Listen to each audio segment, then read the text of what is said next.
ये काल भगवान जिसको ब्रह्म बोलते हैं, ज्योति निरंजन भी कहते हैं, जो ब्रह्मा विष्णु महेश जी के पूज्य पिताजी हैं, इसको श्राप लगा हुआ है 1,00,000 मानव शरीरधारी प्राणियों के सूक्ष्म शरीर से गंध निकाल कर खाने का।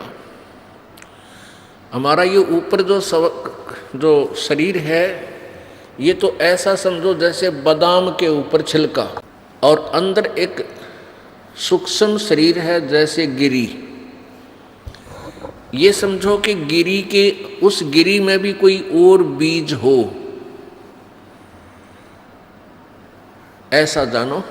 तो ऐसे इस शरीर के अंदर ये सूक्ष्म शरीर है, और सूक्ष्म शरीर के अंदर ये जीव रहता है, और सूक्ष्म शरीर के ऊपर एक सूक्ष्म वासनाएं लिप्त हो जाती हैं। जैसे ये प्राणी पूरे जीवन में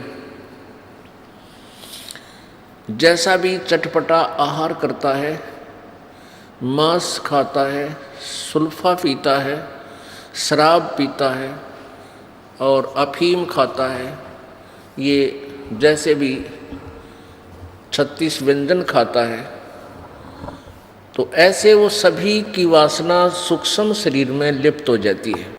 और जैसे आहार हम करते हैं इसका,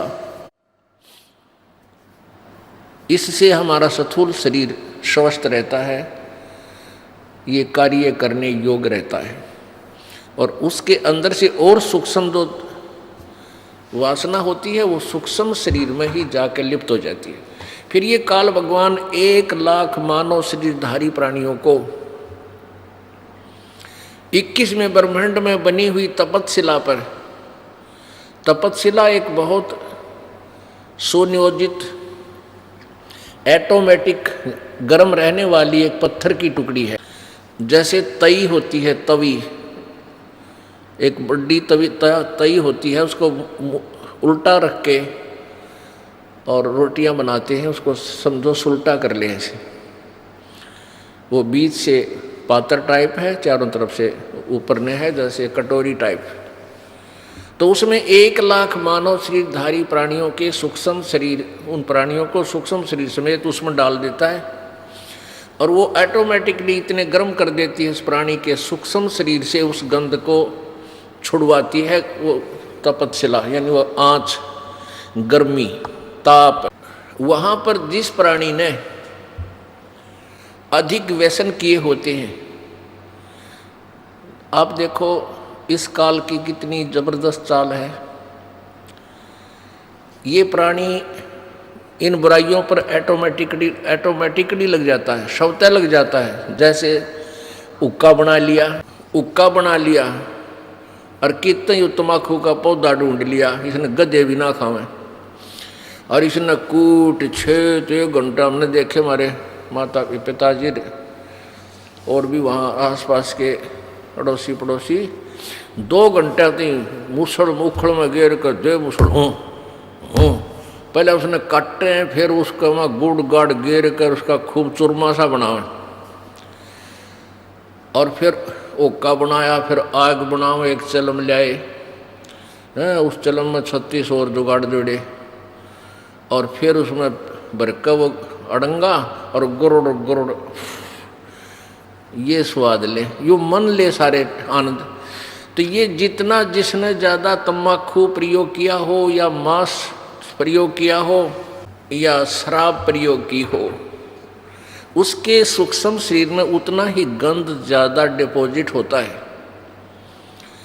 और फिर वो तपतशिला पर जब डाला जाता है तो वो बहुत समय तक उसमें, उसको अधिक समय तक तपतशिला पर भूना जाता है, क्योंकि उसमें गंध घना है, माल घना है उस काल का।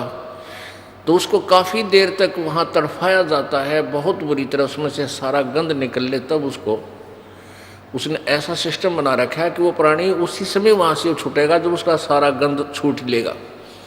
और जिन्होंने वैसे स्वाभाविक कोई व्यसन कम किए हैं, उनका तपतशिला से पीछा जल्दी छूट जाता है। फिर आकर योनि दूसरी धारण करनी ही पड़ती है कर्म अनुसार।